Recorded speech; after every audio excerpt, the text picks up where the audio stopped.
be together today. Good to have everybody here. If you're a visitor, we're glad you're with us. We'll allow you to scoot a little closer and get a little warmer if you need to. Today is not your typical Christmas message, but this year, fortunately for us, Christmas is on Sunday, so I look forward to a good Christmas message next week. This morning we're going to talk about the real devil. I don't know what image you have in your mind of the devil. If you Googled the devil and looked up images of him, there's all kinds of scary images. I actually thought about putting some of them up on the PowerPoint, but I'm sure some of you would be really upset if you saw some of the pictures because they're really scary. And we think of the devil in that light. But oftentimes the devil comes to us in different ways. But I want us to think about what the devil is like and his qualities and how he carries himself and what he does and his approach to us. And then consider the devil for what he is, and then consider the opposite of that, which is our God, our Father, the Son, and the Spirit, and how completely different our God is to the devil. From what we understand about the devil and the description of his names, he is our adversary and he is our accuser. By his actions, he is a destroyer. And there's nothing that is good about him. We need to keep what we say about him in the context of what God has revealed about him. In fact, the writer Jude, you'll remember, speaks about the archangel Michael in his dispute with the devil about the body of Moses, didn't even bring slanderous accusations against the devil. He didn't try to make things up. He didn't try to put the devil down in ways that he could not do it. There is a respect we must have for our adversary. There is a respect we must have for the devil. Now, from our passage out of 1 Peter chapter 5, we have an interesting description of the devil and what he does, how he operates. If we look at that passage, you'll notice it says that we need to be self-controlled and alert. In other words, we need to be sober-minded. We need to be awake. We need to be paying attention to what's taking place, to what's happening. We need to be able to see what sometimes is very difficult to see. And you can imagine a lion in the wild, how difficult it is to see, and what it is we need to look for. But notice it says, your enemy, the devil, prowls around like a roaring lion looking for someone to devour. Now, if we think about that statement, if you know anything about lions, they don't roar right before they attack. They don't wander around the wilderness looking for prey by roaring. It's an interesting way Peter reveals here the modus operandi of the devil, what he likes to do. A lion, when it's in the wild, when it roars, it's telling you, this is my territory. You're entering my domain. I am the king.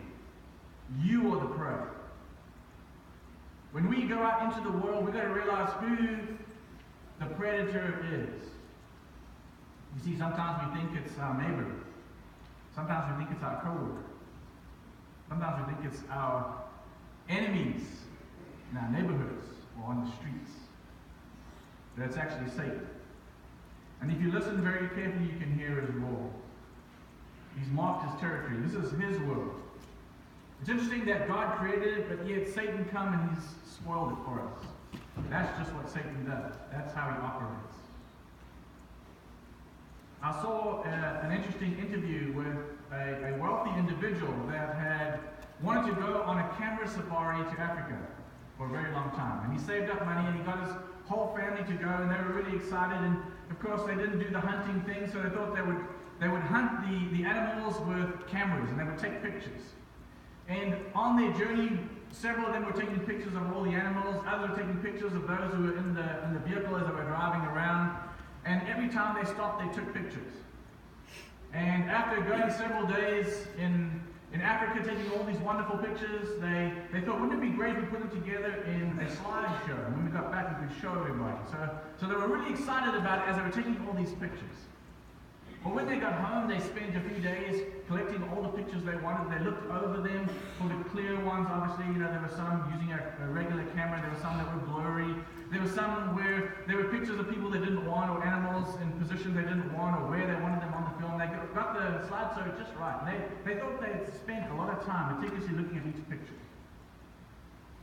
And so on the day that they were going to have the slideshow, they invited their family and friends over, and they had the screen up, and they had the projector going, and they were going through the slides. And everybody was oohing and ahhing as they were seeing all these wonderful pictures of all these animals. And of course, this family interacting, with others on the trip, and them pointing out the window and looking at all the animals, and it was really wonderful. And at one point, someone in the crowd said, "What's that in the corner over there?"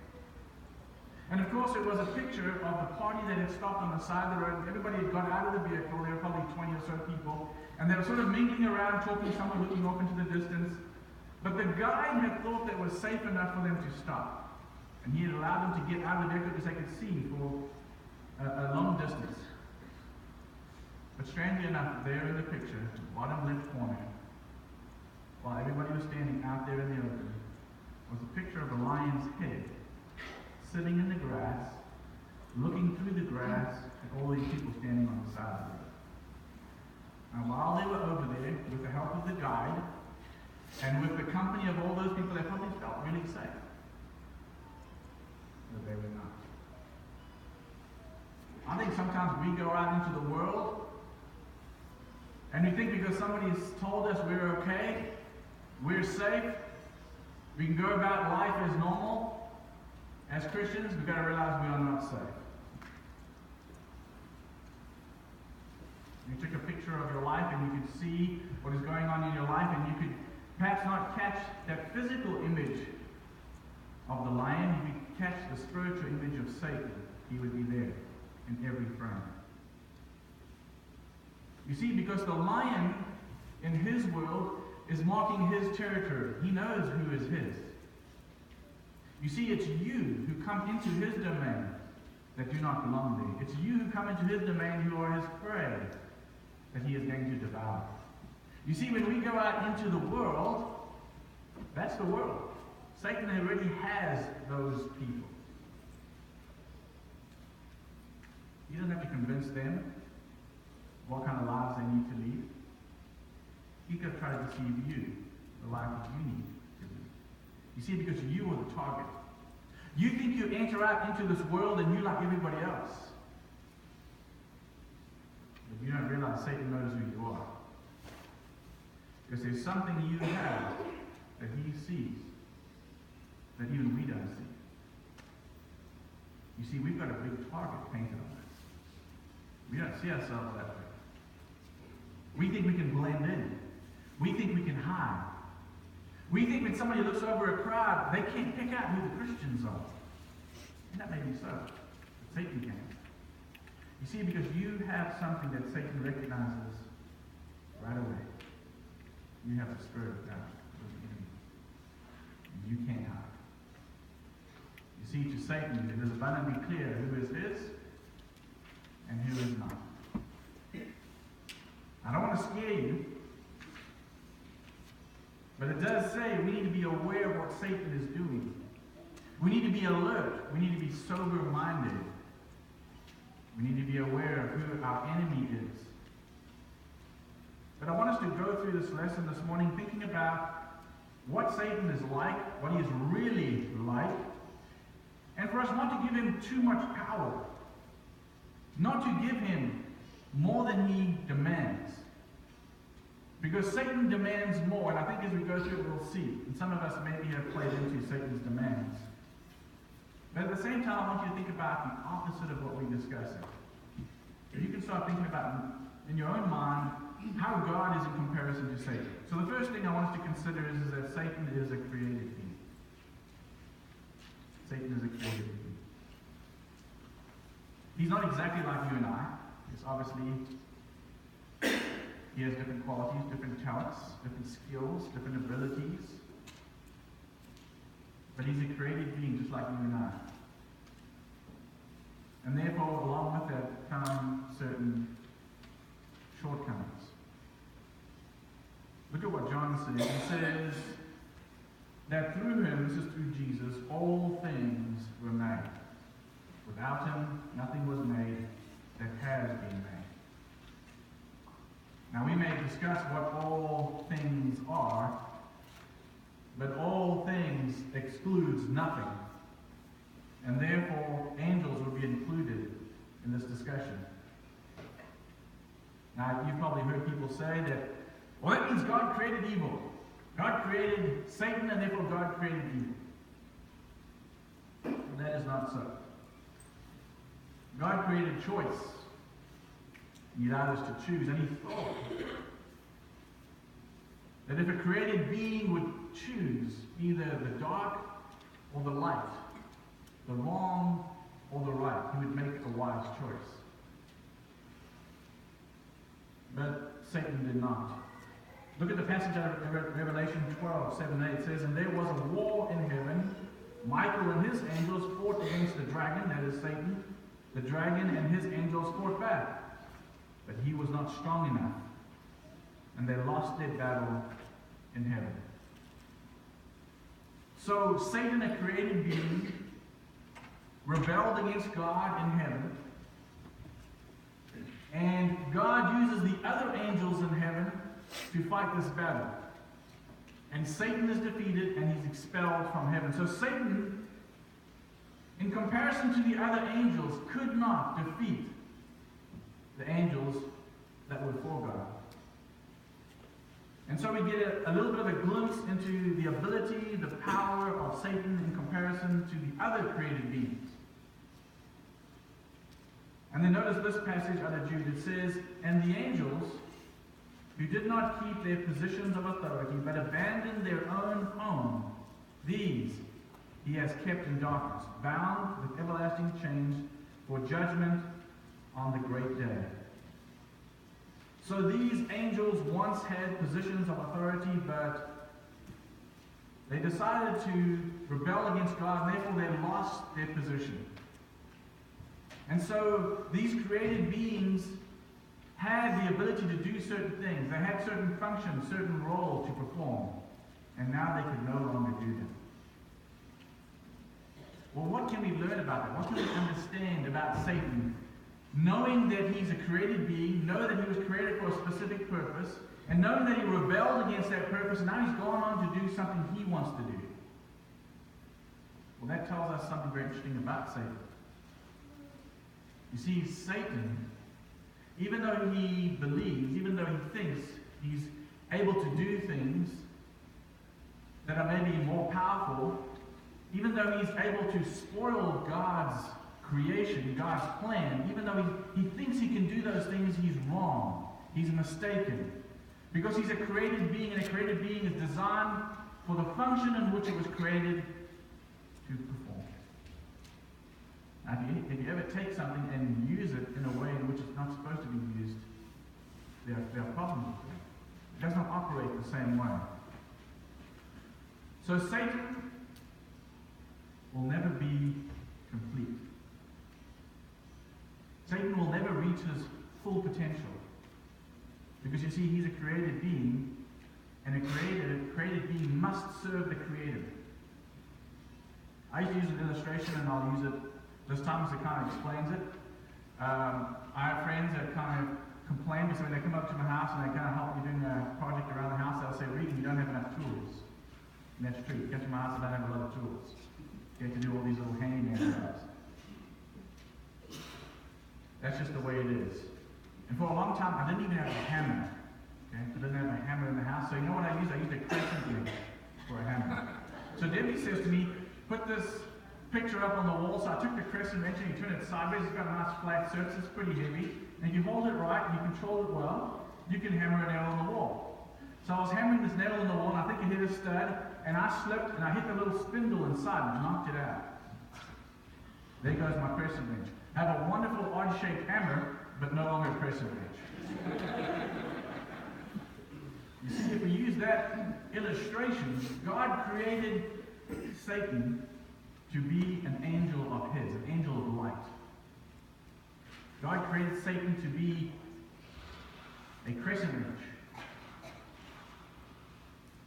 Well, crescent wrenches don't nail in nails, But Satan decided, no, I want to be a hammer. I want to be a hammer. You see, Satan will never reach his full potential. Maybe this is some of his frustration. The harder he tries to do what he does, actually the less effective he gets. You see, because the more you use that crescent wrench to be a hammer, the less effective it becomes. I can't imagine the frustration that Satan feels because he can't live up to his full potential. Satan will never be at his best. He'll never be at his best.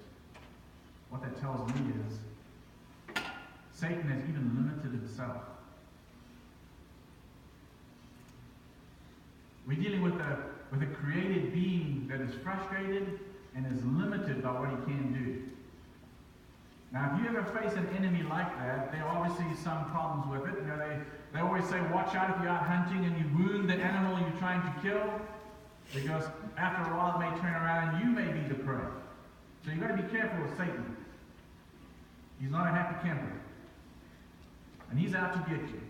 But you've got to realize he's not operating to his full potential. He's limited. He's very limited. We'll see in just a moment why. So Satan is a created being, and therefore he has obvious limitations because he's not living up to his full potential. But what we also know about Satan is that Satan does not possess all power. Because he is a created being, he is nothing like God. He is limited in every way. He is limited by the abilities God initially had given him, and of course, because he has chosen to rebel against God, he is less than that. God, being the creator, is so much more than Satan will ever be. Some mistakenly say that Satan is the opposite of God. Satan is somehow God's adversary, God's nemesis, God's rival. Those words do not describe the relationship. You see, because Satan does not have any of the power that God has. Look at 1 John 4 and 4. John was saying, you, dear children, are from God and have overcome them, because the one who is in you is greater than the one who is in the world. We need to be certain of the fact that Satan is nowhere near as powerful as God. One of the greatest illustrations of that is Satan actually allows Jesus to go to the cross. Isn't that amazing? Satan thought, I'm going to get Jesus to the cross. I couldn't kill him when he was a baby. I've tried to kill him all this time, but everything's working in my favor, and you know what? I'm going to get that guy on the cross. And God's like, yes. Yes. Because Satan can't even look down the road like God can. Satan can't see the future, and sometimes it's even so obvious. Satan is so blinded by hate that he can't see the good. He can just see the evil that he's doing, and he can't see beyond that. But it shows his limitations. Look at John 10, 28 to 30. Jesus says, I give them eternal life, and they shall never perish. That's us. No one can snatch them out of my hand. My Father has given them to me. Is greater than all. No one can snatch them out of my Father's hand. I and the Father are one. That's one of the most comforting passages in the Bible when we speak about Satan and God. Satan cannot dislodge you from your relationship with God. There is no way. If you have chosen God, God will protect you, and there is no power Satan has that he can use to take you away from God. Look at this passage out of Luke. I think this is a humorous one. Luke 22. Jesus says to Simon, Simon, Simon, Satan has asked to sift you as wheat, but I have prayed for you, Simon, that your faith may not fail, and when you have turned back, strengthen your brothers. So Satan has to come to Jesus and say, you know what? Can you get me a little closer to Peter? Can you let me get in there a little closer? We're reminded in this story of Job. Do you remember Job? Job has got this perfect life. Job is living the American dream and beyond that. And it seems like all of a sudden all the wheels fall off. Because Satan's allowed to get a little closer than he normally is. And then Satan goes before God again, you remember, and he wants to get even closer. Hey, if I can somehow physically affect this man, not just affect those around him, not just mentally or emotionally, maybe if I can physically affect him, he will turn from you. And God says, it's not going to happen. Satan is that limited. Satan cannot tell the future. He does not operate under his own power. Satan is severely limited because he is not God. For Satan to defeat God, he would have to possess all of God's power. To be able to compete with God, he'd have to be at least equal to God. But we know that he is none of those things. We can tell by Scripture that Satan is very limited in his reach on you. God has protected us to such a point that Satan is very limited in what he can do. I think today that tells us a lot about our spiritual world, because there are some that would have you believe that Satan can somehow at any point just snatch you away from God. I remember that was one of the most troubling questions teenagers would ask me when I was a youth minister. Their biggest fear was that someday they would wake up and they would denounce God. Somehow Satan would go and get inside their mind and convince them that God cannot help them, that they are lost, and that God has a grasp on them. How can you convince someone that Satan cannot do that? That God will not allow them to do that? Satan is not like God.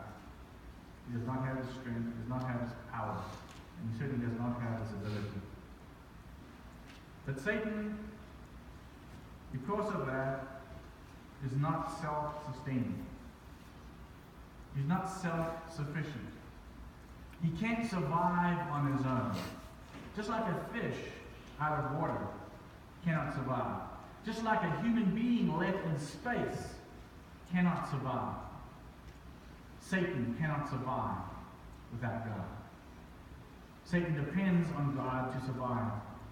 Notice 2 Corinthians 11, verse 14 and 15. You look at the first part. And no wonder, he says, for Satan himself masquerades as an angel of light. That's the best Satan can do. Satan was once an angel of light, and now because of the choices he's made, the best he can do is only masquerade as one. I don't know about you, have you ever been around somebody who is trying to dress up and try to be somebody else? Ever noticed that? Ever noticed people that are, what you see is not really who they are? One day when I was in Bakersfield, I was in the dentist's office, and my daughter was inside. I think she was getting it was a regular cleaning, and I was sitting in the dentist's office, and this woman walked in. And I noticed her right away. She was well dressed, and she was really tall, and she was very athletic looking. And she caught my eye, so I kind of looked to the left, and I noticed her, and I thought, that's a really tall woman.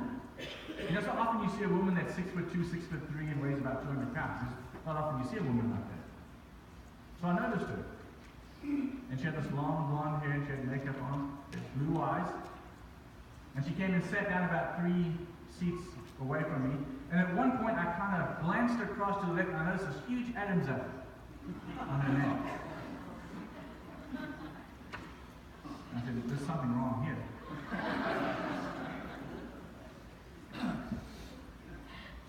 thought, you know what, maybe I'm just seeing things. Now, of course, I don't want to stare because that's not very polite. So every now and then I'm like,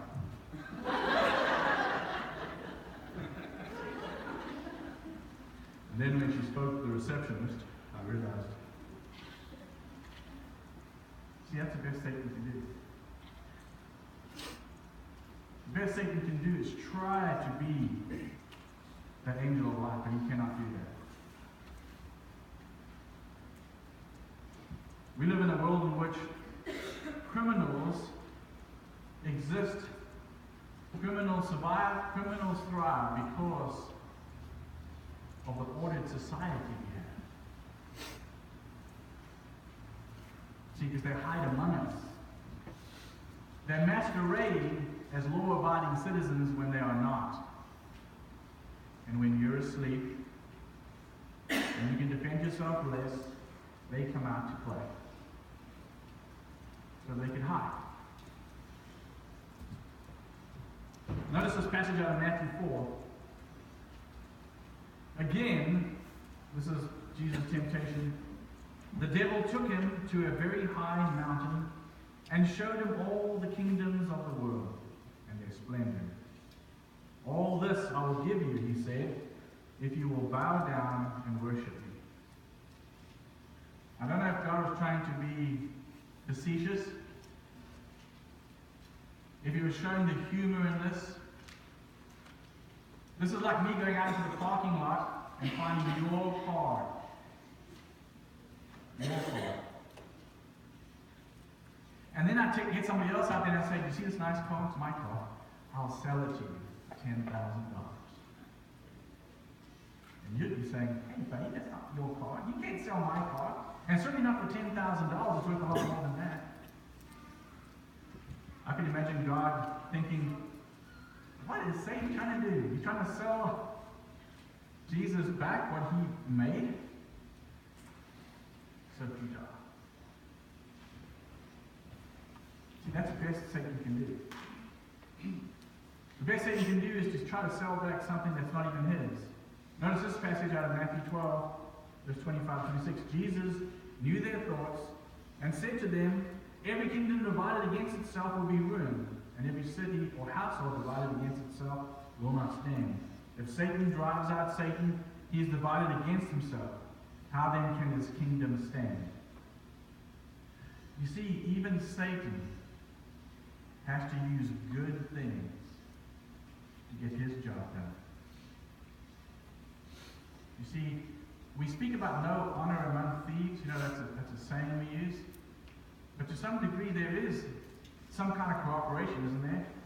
When two guys decide to rob the bank, at some point they have to use some good things to achieve their goal. They have to work together. They have to communicate.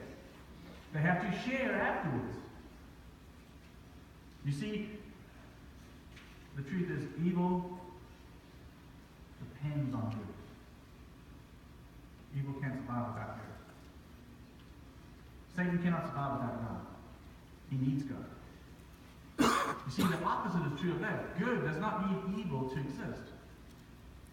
In fact, good is diminished by evil. Good is lessened by evil. God is hampered by Satan.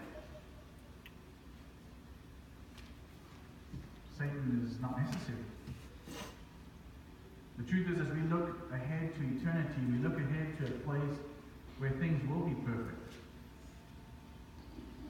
Because all the imperfections will be taken away. And Satan is the epitome of that imperfection. You see, because Satan needs all the good people to be able to do all the evil he does. Satan needs to hide behind God to be able to achieve his goals.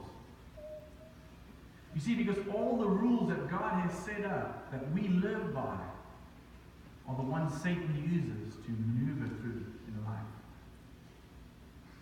We know for a very fact that even God's patience sustains Satan right now.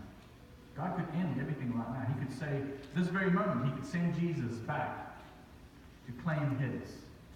And Satan will be eternally cast into hell. And it'll all be over for you. But God patiently waits. Because he waits for the good, in spite of Satan and all of the evil. I hope you've been thinking about the opposite of what Satan is like, and try to imagine, even just get an idea of what God is like. And that we are nothing like Satan. And that we don't want to be anything like him, but we want to be like God. We want to be creators. We don't want to be destroyers like Satan. We want to be able to live forever, eternally with God. We don't want to be limited in any way. In fact, we want to remove ourselves from these physical bodies that hold us back.